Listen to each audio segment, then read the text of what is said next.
Hello, everybody. This is a live Poker News podcast going down with the newest members of our Poker News team. We've got a network now, which is going to include several new podcasts. I wanted to introduce our already loyal and amazing homies to the hosts. Now, not everybody's on board yet. I just finished wrapping up the podcast with the Top Pair, a home game poker podcast. Robbie Strazynski and Briggs just interviewed me for an hour. It's going to blow your mind. Everything you don't want to know, you didn't know you wanted to know, is on that podcast. But I don't know what they're doing now because I've Skyped them the link to this hangout like 50 times. In the meantime, we've got the always wonderful Brent Harrington, my co-host, and also Chad, LFG Holloway. What is up? Well, since I've joined you guys here on the podcast, I think the better part of a year and a half, maybe 2 years now. It's been ages, dude, and I've been trying to get you on, but I've been dealing with all kinds of technical problems, which is kind of standard. That's not my strong suit. Now, Chad, before we get too much, since you're the only one on yet, Jamie has to put on some makeup. As you can see, this is what I look like without makeup. Woo-wee. I didn't put on makeup, just FYI. I am spicy. This is what you get on the podcast. Oh, I smell like a lady. But Chad, before we get into all the LFG future amazing podcast shenanigans, let's talk a little bit about where you've been, bro. What's been going on? So I'm still in the poker world. I'm just a little more Midwest located. I'm the media director for the MSPT Poker Tour. So I do a lot of stops in Michigan, Wisconsin, Indiana, Minnesota, places like that. But occasionally still get out and about into the larger circuit. I do some freelance for Poker News from time to time. Was at the Poker Masters in Vegas. I worked the PCA in the Bahamas last year, so I still get around. So I guess this is what we should talk about then. When I talked to the guys from the Top Pair podcast, we talked a little bit about, what my vision for the Poker News Podcast Network is. And for those who don't know, I think basically the Poker News Podcast, we have tons of loyal listeners. I do my best. Brent does his best. We try to bring on awesome guests. But I think it could be construed as a little bit milquetoast for some people. I think it might be too much for other people. So I wanted to create a bunch of podcasts which would talk to a lot of different audiences and players at different levels, and who are, the experience of Fedor Holtz is going to be totally different than the experience of Maurice Hawkins. And, on the Poker News Podcast, we're going to try to talk to everyone and just give you a little taste. But someone who's in this mid-stakes world and who's in the Midwest a lot and who's seeing these guys who are just grinding, this is something I thought it was super important to cover and focus on and showcase. And Chad, you were just such an obvious fit. So talk to me a little bit about your vision for this mid-stakes grinder podcast.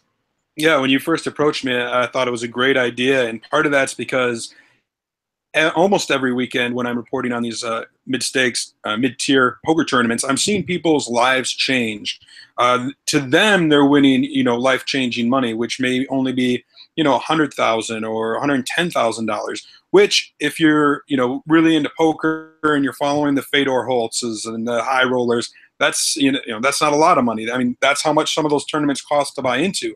But that's not the experience of so many poker players, thousands of them around the country and around the world.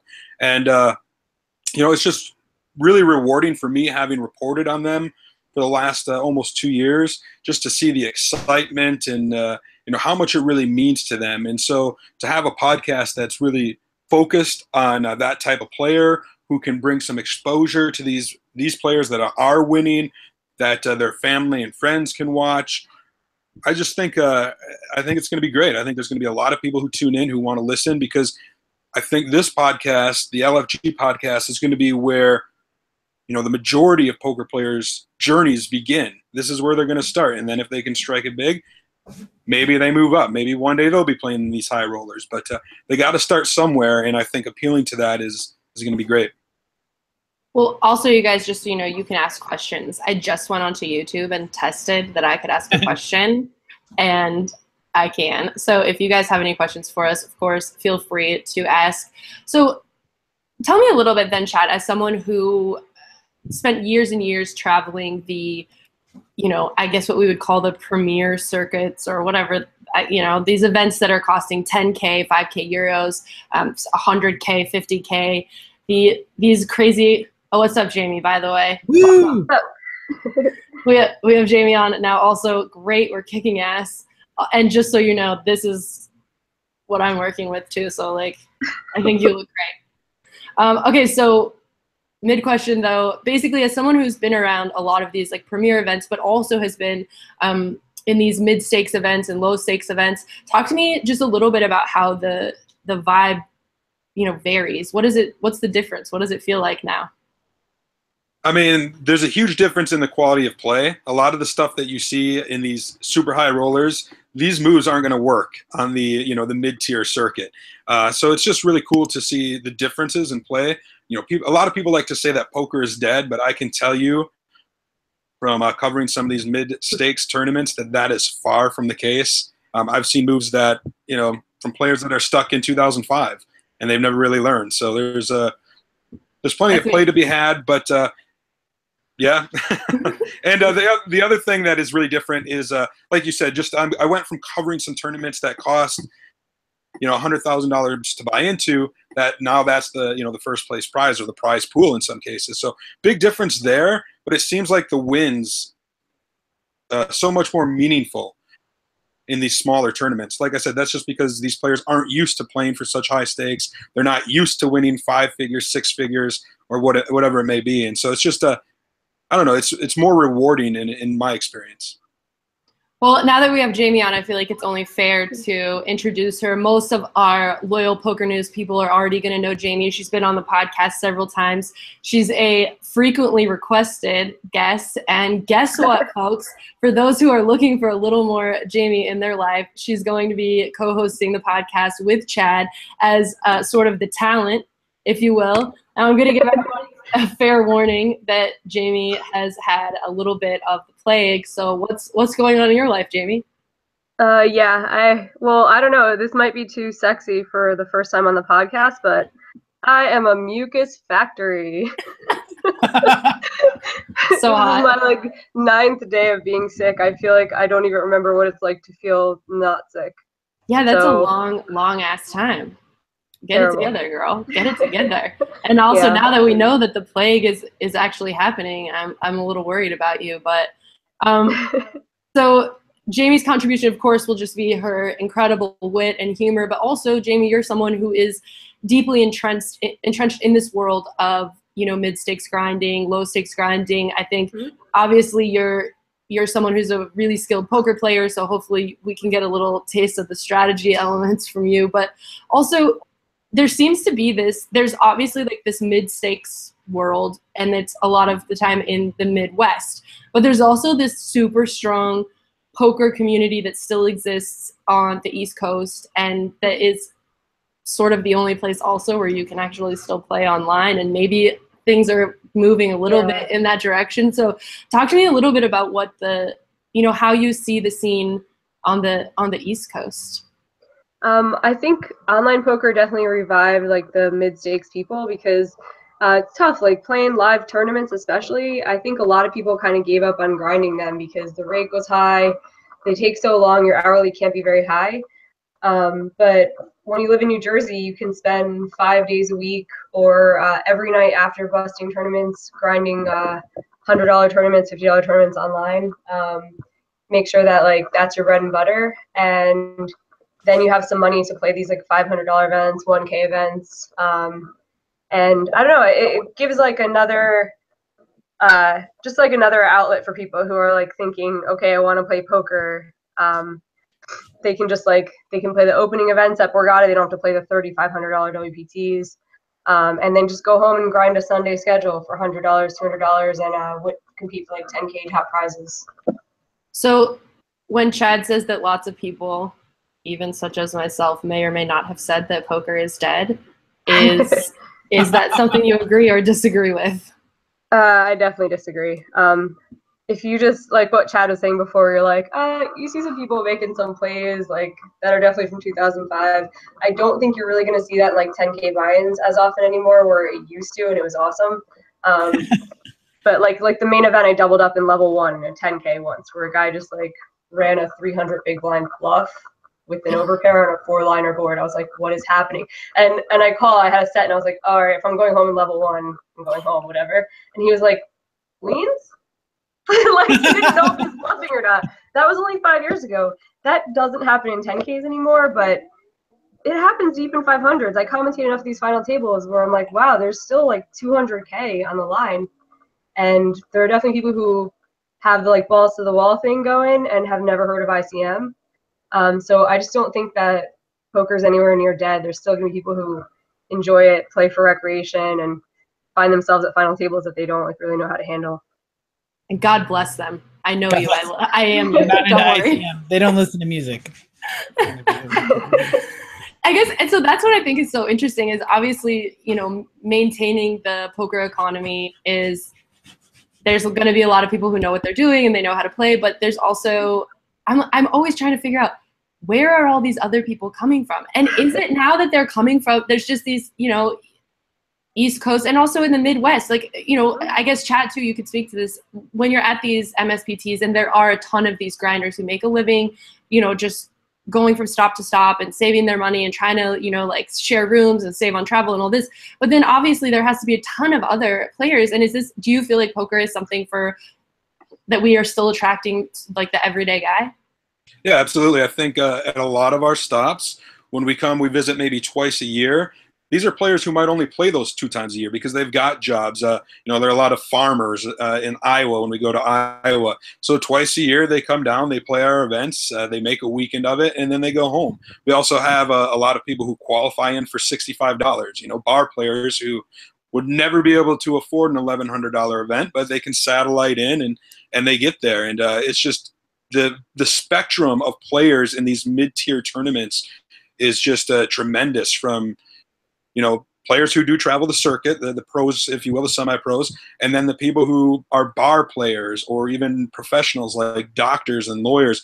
We have a judge from North Dakota that comes to a lot of stops. It's just really cool to see all these players come in, and it's you know, where do they come from? I ask myself that sometimes too. But poker is as American as apple pie, as they say. It's a worldwide game. I mean, people will come if there's a good tournament to be played. Wait, what? How do I find out about becoming a bar player? What's this bar player thing? This is like your calling, Sarah. You're great at podcasts and stuff, but seriously, like, how have you not wandered into this? Borgata has a tavern poker league that they hold a big tournament, and we have it live streamed just like any of the big events where like the buy-ins will be $100 or $200. Everyone there is like buzzed to drunk by the final table. It's fun. Like Ebony Kenny is she like either MCs or does the interview, so it even has like the funnest people in poker and the drunkest players in poker. And I can't believe you haven't been here yet. That's me. What are we doing? What am I doing here? Chad, what are we I'll send you this link. This is exploding my mind. And so is this something then for like Chad, for example, with the MSPT? So you like work in conjunction with these bar leagues? I mean, not you know, in a huge capacity, but we have been known to, you know, donate some satellite seats to these championships, these home games, these bar games. One of the guys that I work with, he does run a kind of a bar league, free league in northern Minnesota, and he qualifies people to come down to our stops in, you know, the Twin Cities and actually play for, you know, these are people who can go to these bar leagues and play for free, you know, earn points and then get into these big tournaments. And those are really exciting because they are people who would never dream of playing even an $1,100 event. And all of a sudden they get their chance, they're on the big stage, and when they go deep in cash, it's just, that's always really cool and really exciting. Well, one of the things I'm most looking forward to about your guys' podcast is being able to highlight some of the players that maybe aren't getting a lot of the attention that they should be getting. And so I guess I'll start with you, Jamie, for example. Like, who are some of the homies, you know, maybe some of your East Coast buddies, or just some people who you see as incredibly talented, skilled poker players who are busting their butts, but who, you know, just maybe don't have the bankroll to get next level or whatever? Recently, I was thinking I did some commentary at Borgata at the main event last week. I was also sick for that. It was even worse. But Anna Antimony did commentary with me, and she had just shipped a 1K6 max from the last series.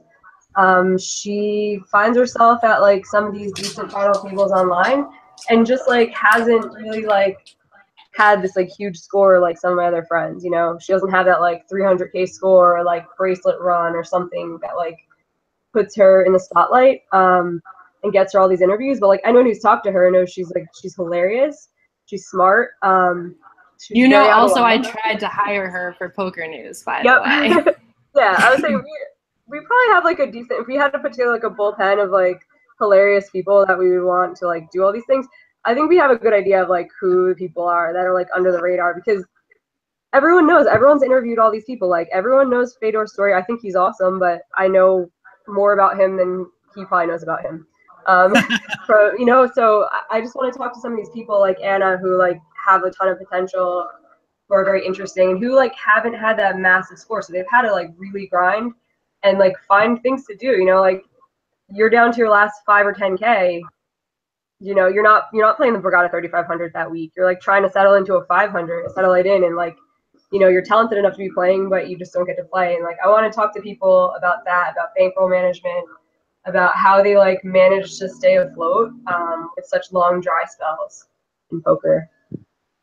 It's crazy because I think also the stories that are the most interesting to me are always the people who have gone broke and stuck with it. It just shows such a tenacity, obviously, and such a love for the game. So, Chad, I know we've talked a lot about some of the guests you want to get on and some of the people that you want to highlight. So, ship them to mama. Who are we talking about? Yeah, I mean, there's quite a few, and there's not going to be a shortage for us as we start this podcast. Some of the guys that just jump to mind are like these circuit grinders who have been grinding year in and year out, but haven't really, you know, had that huge WPT win or something that would get them on the cover of a magazine or, you know, the star of a big podcast. So like a Josh Reichert. He's a Wisconsin boy. He's got 8 World Series of Poker circuit rings. I think a lot of people know who he is. Anybody who plays the circuit know who he is. You know, just to sit down and chat with him and get his story and talk about his ups and downs, I think is going to be great. And there's no shortage of people who are in his shoes in this in the WSOP circuit ring race, if you will. And likewise, you know, I work for the MSPT. There are plenty of players that I interact with almost on a weekly basis that I think have great stories. One that jumps to mind, his name is Gerald Heckathorn, and I love that guy. He's an ex-bank robber, and he's proud of it. He used to rob banks back in the 70s. He spent time in jail, and you know the story that's so behind cool. it. Oh my gosh, that's so cool! Like, what? Are you kidding me? No, this is true. And Derbyshire, who unearthed that story a while back when he used to work some MSPTs. But and the story is great. I hope to get Gerald on. But apparently he wanted to be a bank teller, but he couldn't get licensed or pass a test or whatever. So to retaliate, he decided to start robbing banks. And roasted. Oh, that's so good. Yeah, and now he plays and he plays poker. He's a really good guy. I mean, this was, you know, 30, 40 years ago or whatever it is, but you know, he's talked to people about it before, and maybe one day he'll talk to us about it on the LFG podcast. So he's hilarious. He also, his table talk and everything about his presence at the table was very funny. The one I covered one MSPT final table he was on, and I heard that bank robbing story. And I just was like, yeah, that makes sense. This guy's insane. Like insane in a fun way, not insane in a scary way, right. If that makes sense. I am dead. This is the best. I need to know this person immediately. And also, just so everyone can be introduced, we have Robbie Strazynski mean mugging the hell out of the camera right now. Robbie Strazynski. Hi, everybody. How you guys doing? Hashtag technology. Didn't see where you guys were up till now. How you doing, Jamie? Hi, Brent, Sarah, Chad. How's it going? This is massive. So for those who don't know, Robbie is the co-host of the Top Pair Home Game Poker Podcast, which we just shot an episode for. We've been talking a little bit about it before you got on, Robbie, but welcome. Now, before we get too much into that, though, I wanted to talk then for Jamie and Chad both. I think for sure for my own self, there are moments where people win that are relatively blasé, and there are moments that stand out to me for sure in that you know that this is a life-changing moment for somebody, like an Anna Antimony type situation where you know you're good enough, but it's like, okay, finally now I'm going to be able to take shots. I'm going to be able to play the way I want to. So tell me, if you can, give me like maybe just one each that was a moment that you've seen where someone really winning was a big game changer for them. I'll go first. I know one of the highlights for me was a guy by the name of Carl Caradenudo. He was a Minnesota grinder. He'd been around the scene for a while, and then within an 11-month period at the end of 2015 and then throughout 2016, he won 3 of our events on the MSPT. He's the only 3-time champ, and it was just this incredible run, that it's hard to explain because nobody had ever done that in 9 seasons, and he had a weird style, a really aggressive style, and it reminded me a lot of like when Daniel Negreanu back in 2004 and 5 kind of introduced small ball to poker and kind of just revolutionized it. Carl did something similar in the mid-tier circuit. Like nobody could combat him and nobody could really adjust to him. That's changed now this year, but I don't know. It was just really one of those things where it was really cool to see, and I wouldn't be surprised if he makes some waves in the poker world at a WPT or WSOP in the future. I can say if Jamie can't think of one too, I remember at the WinStar when Aaron Massey won. Oh, am I saying it right? I feel like I said it for like 2 years wrong or something. But anyways, when he won, he cried. He was like, beers for everyone. It was a huge, and when I did the interview with him and he was talking about, I've just been grinding, not getting there. And, I think it was 650K or something like that. And it meant so much to him. And that was one of my favorite winner interviews ever, because that's what you want to. He's all heart. Like he's all heart, like sometimes to his own detriment, because he would get so involved in like table talk and stuff, and if someone said something to him that was like, you didn't play that hand well, that guy was his enemy for life. Like that's who Aaron Massey is. But it's great because it's like that kind of heart. Like when he wins, he's gonna cry. Like he wants it so bad. I have one from last week actually. Do you know Joey Galasso? He's Joey DeMush online. He's a guy who's on like a big weight loss journey right now, and it tends to be when people start getting healthy, they start doing well in poker, I've noticed. Big mind-body connection believer, but he chopped the opening event at Borgata for 110K, then went on to make the 6max 1K final table, where he wouldn't even have played the 1K 6max because he's like a good mid-stakes online guy, but you don't go play where there's like 5 recs and like 100 good players. So he goes there, he wins another whatever it was, 20K. And then he ships the only package to the Bellagio 5-diamond 12K package online the same week. So this kid goes from being like, he's like, yeah, I probably have, I don't know, I can't estimate his bankroll, but I know he wasn't even playing like the high stakes online to now he's going to go play this 10K. And I'm like, I wouldn't be surprised if he made a splash there too. It's like when you're hot, you're hot. Well, I want to also introduce everyone. Bruce, he's a mystery man. Also, is someone watching TV? I feel like I know it's horrible, but if you can tell whoever's watching TV to just turn it off for like 10 minutes or put on headphones. I can't tell who it is or what, but I make my husband play video games while I do my stuff because his trading software takes up too much bandwidth. But Bruce finally joined the show. He is the other part of the Top Pair Home Game Poker Podcast, Bruce Briggs and Robbie. So we've been talking a lot about the LFG podcast, and we're hoping to get from that a lot about this low stakes, mid stakes, grindy life. But you guys are the podcast, which actually is launching this week on the PokerNews Podcast Network. So we just did an interview that will be, I believe, the bread and butter of that first episode. But talk to me a little bit about your vision for Top Pair.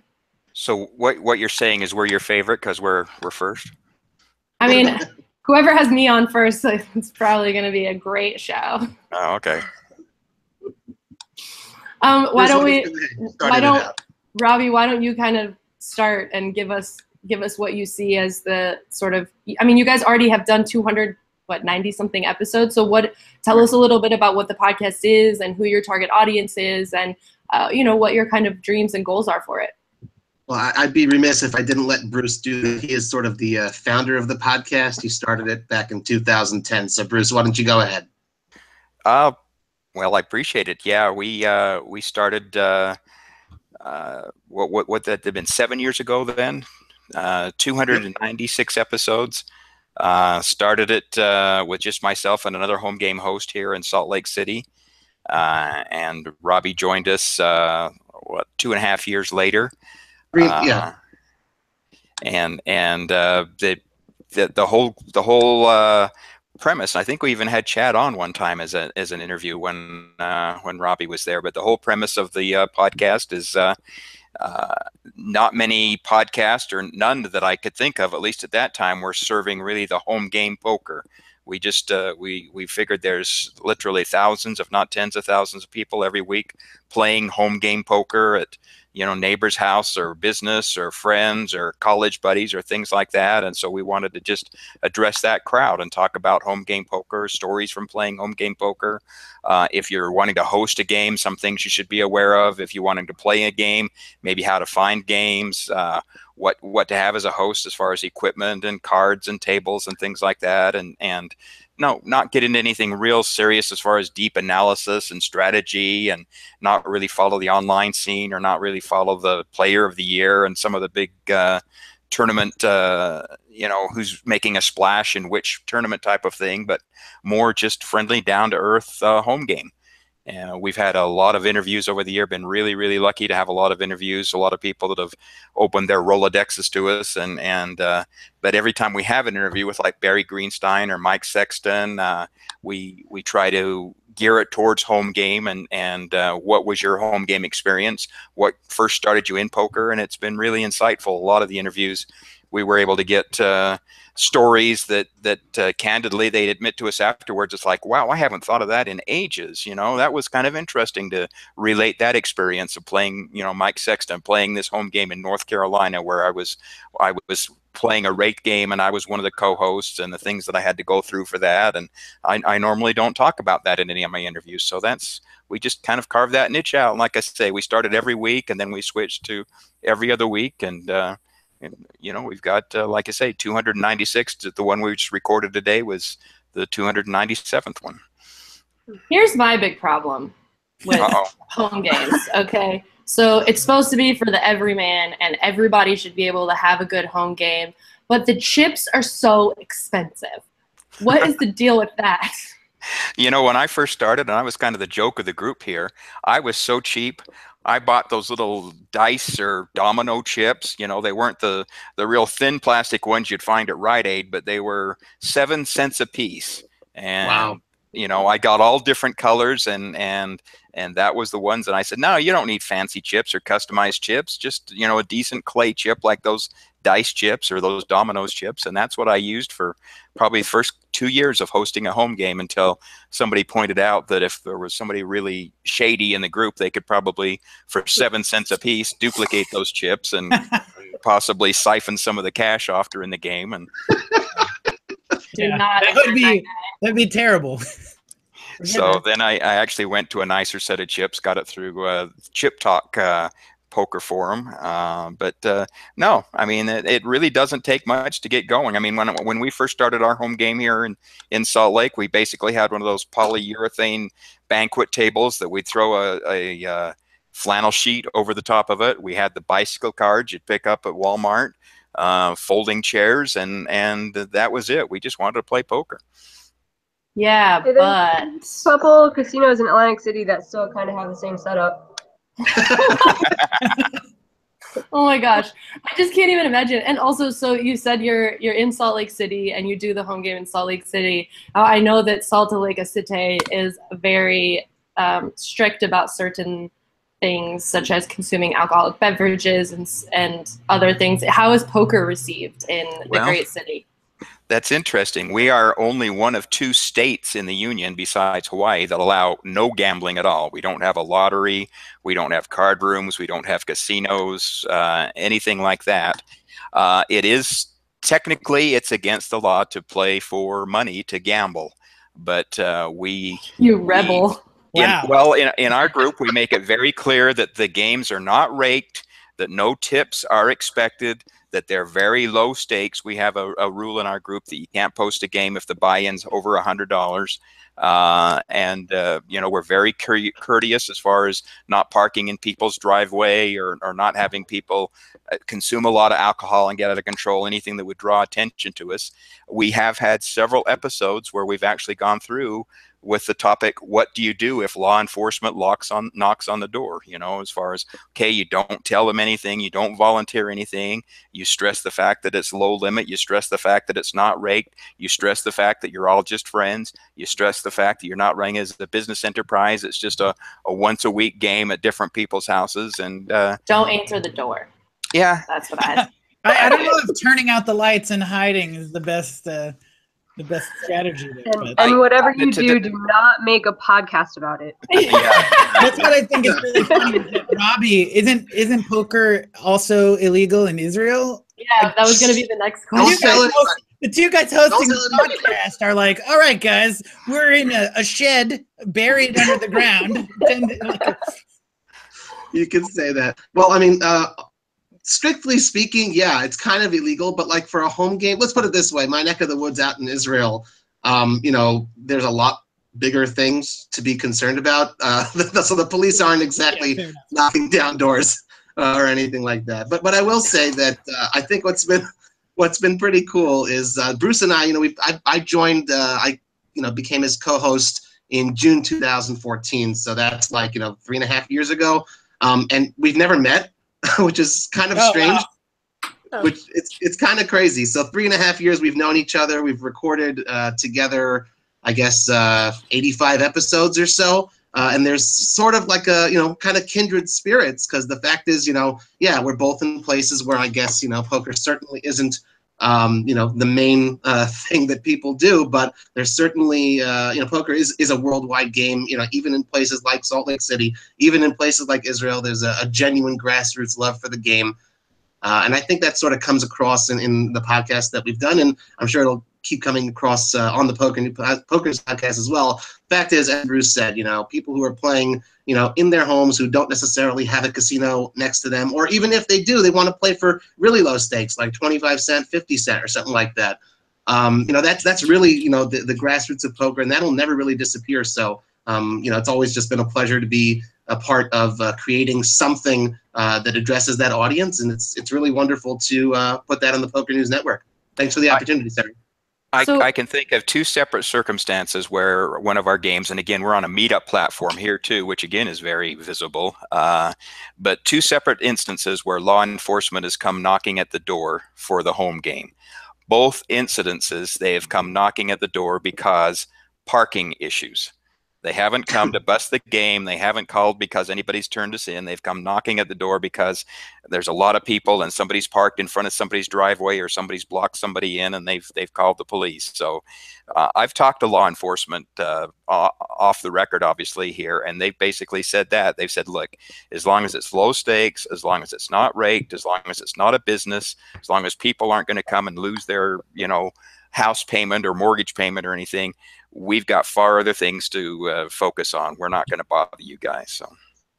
So that brings up kind of an interesting point. First, I just wanted to say that since you never show your face to any of us, probably Robbie and Bruce could walk by each other and not even know who the other one is. That's a nice trick, Bruce. And you really do think my name's Bruce Briggs, right? I've totally convinced you.